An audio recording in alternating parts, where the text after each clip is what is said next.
Hey guys, a few days ago I posted on Facebook that I would update you on just kind of what's going on in my life and the reasons why my streams and videos and stuff have been so weird. So I'm sure you've noticed that considering how passionate I am for like games, Resident Evil and stuff like that, that while I've been streaming my focus hasn't been there, I haven't concentrated, I've been making stupid decisions, I've been giving up easily and my streams have been like an hour, if that, and you can see me getting frustrated.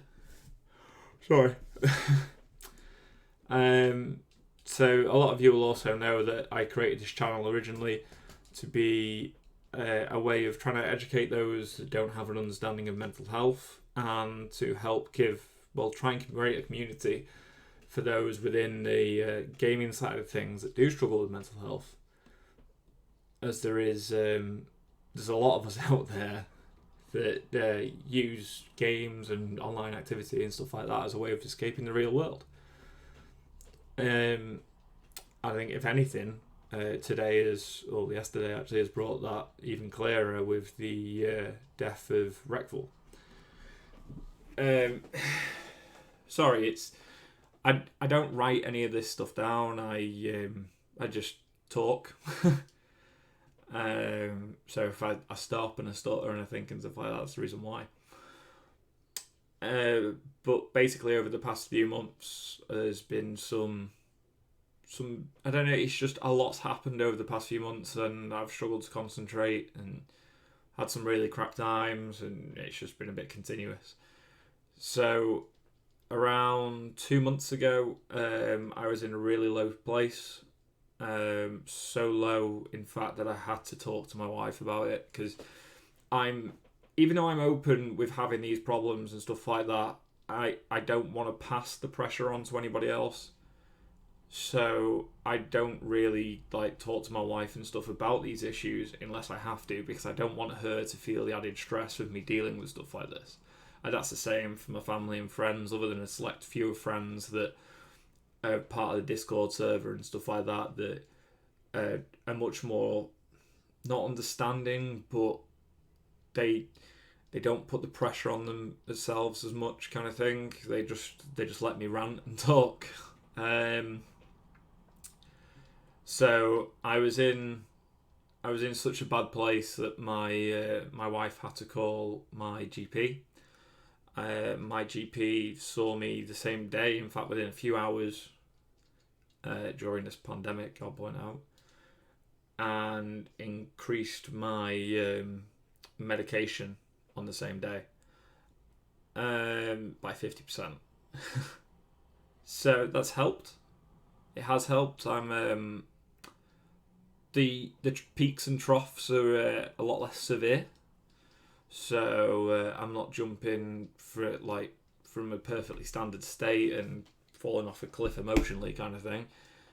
But as anyone that deals with this kind of thing will know, it's not a cure. It's just a helping hand. As unfortunately, depression is itself. It's an episodic illness. You can be perfectly fine for months, few years, or something, and then whoop, all hits you at once, and it's a continuous cycle. I didn't really know whether to kind of mention how severe, what kind of place I was in, because I don't want to. If any family or friends and stuff watch this, I don't really want you to feel overly worried about me or the pressures of me and stuff like that. But I think I have to talk about it to be able to kind of, I don't know, to kind of educate those and to show the others that are in a similar situation that it's not just you.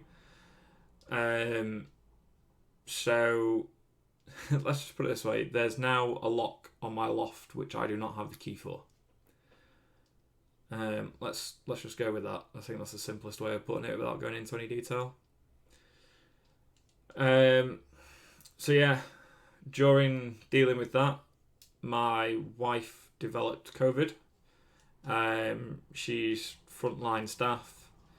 She was putting a lot of pressure on herself to make sure that she was she was there to support and do anything she can during this pandemic. She, in fact, if she wasn't in work when if they were asking for overtime and stuff like that, even though obviously we've got childcare and stuff to try and deal with, she put herself in a really bad place because she felt like she should be doing more to aid the general public and everything else.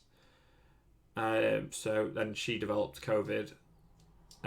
During that week of isolation was really difficult.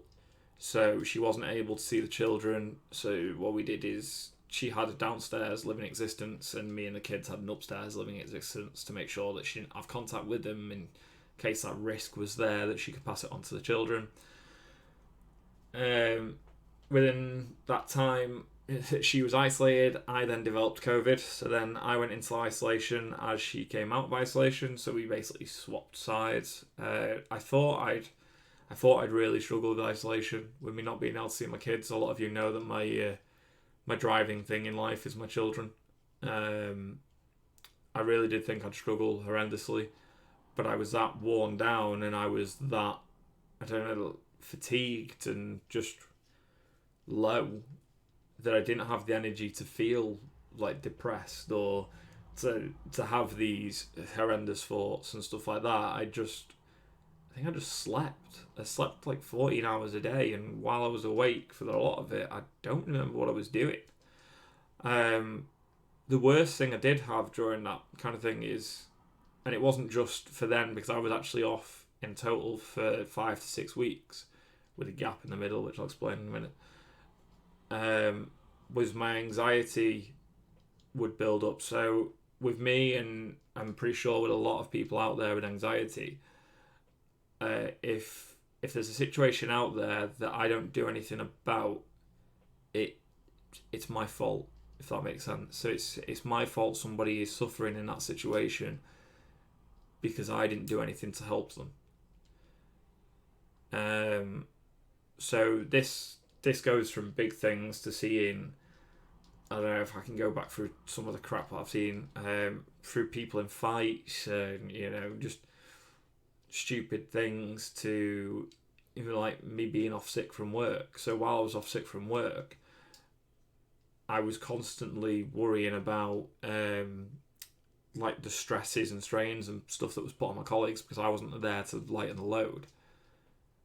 And I got my friends and stuff texting me and keeping an eye on me, and saying that you need to stop thinking that way and stuff like that. But it's, don't get me wrong, I'm grateful for all the support and stuff like that.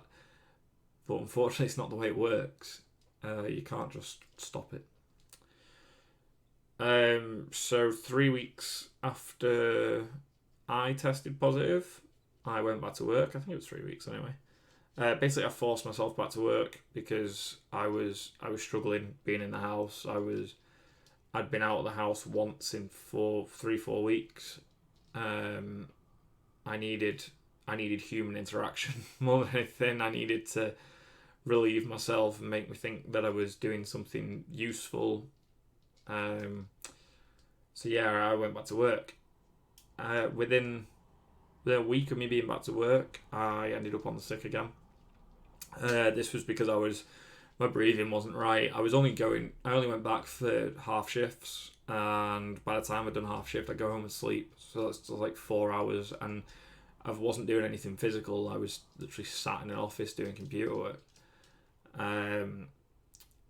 So I went off again because there was a point actually where I tried to do a very, very small amount of shopping, and I had to be given a trolley to lean on to walk around the shop. The left side of I remember this really vividly, the left side of my face went completely numb. There was like a tightness in the corner of my lip there, and it basically, I thought I was having a stroke, to put it simply. So yeah, I wasn't. Luckily, it was just like panic attack induced from post-COVID kind of thing. So went off work again. I was off for a further 2 weeks. I needed it.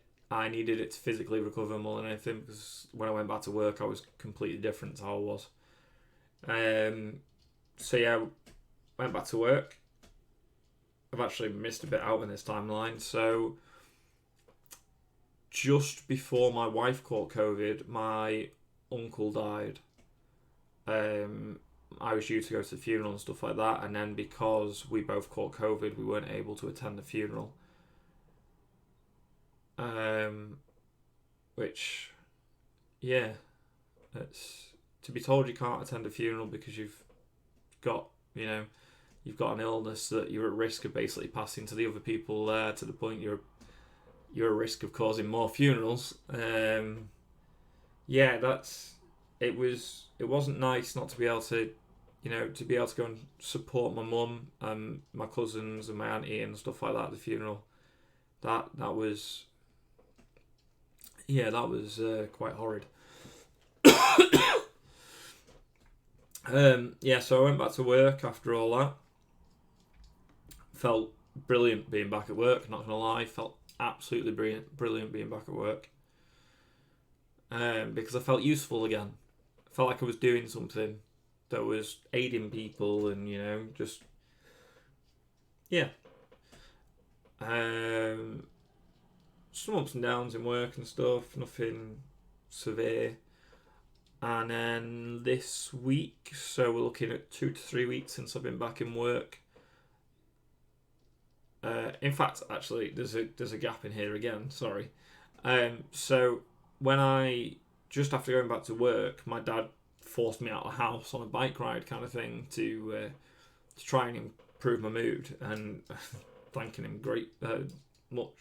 incredible amounts for this, because I really did need to just get out of the house and do something that I really used to enjoy. I used to do a bit of cross-country mountain biking and stuff like that, and I don't really have the time for it anymore. So he forced me out of the house. We went to the Trans-Pennine Trails, did a 22-mile ride. I'll say 22 mile.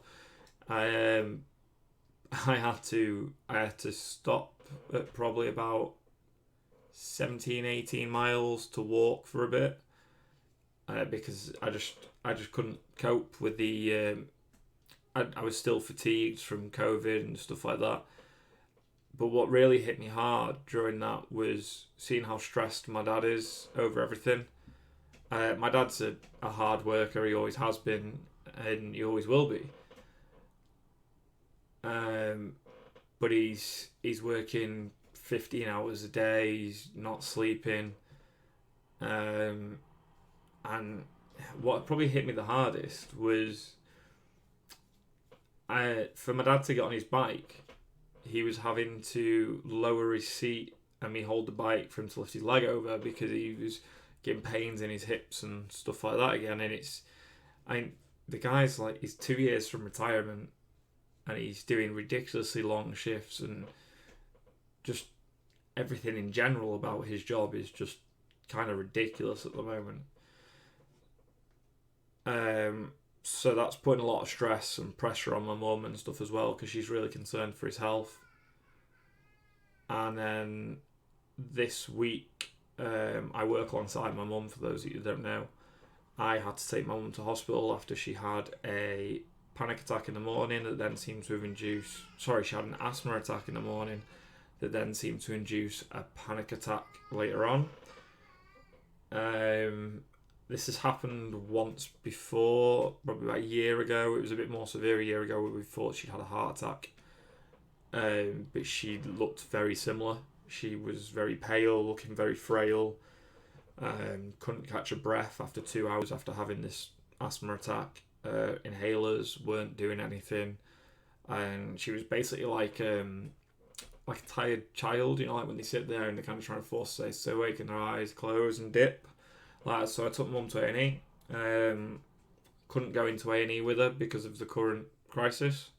So I literally had to drop her off at the door and went back to work. Which, that's horrid. That is absolutely horrid not to be able to go in. Luckily, she was fine. She's been put on some steroids, given a week off work. She's tired and stuff like that, but she's okay. And then, yeah, that's probably about it, really. It doesn't really seem as much as I thought when I was thinking about doing this video and the pressures and stuff that have been on my head. But it just feels like such a lot in such a short time. So yeah, I just wanted to try and update it. I am perfectly fine. I am no different than I am normally. So if anyone at work or any friends and family watch this kind of thing and start going, "Oh my god," it's a lot of you already know the situation that I'm in and stuff like that. So don't be going off the rails thinking that there's some severity here. It's exactly as I said. This is what I deal with day in, day out, unfortunately. And there are people out there with far worse situations than me and far worse levels of depression and stuff than me. But yeah, I just thought I'd try and let you know why my videos have been the way they have. So yeah, I don't really think there's anything much more I can say other than this is something I believe we need to talk more about. I'm wrong. I doubt there's anyone still watching this video at 16 minutes in. But obviously, I think I mentioned it before that yesterday was the day that Reckful died. Same age as me, struggled with mental health. I watched a video with him before, and I think he said it was since about 14 he struggled with mental health.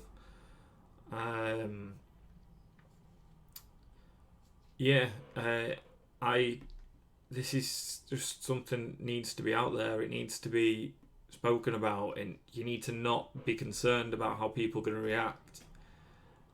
And all these, don't get me wrong, I know there's a big push on mental health and stuff like that, and it's like, yeah, look at what we're doing. But I've been through mental health training seminars. I've seen all these leaflets and stuff that get handed out. I've been through CBT and stuff, and the training and the information that's out there, it doesn't feel like it scratches the surface.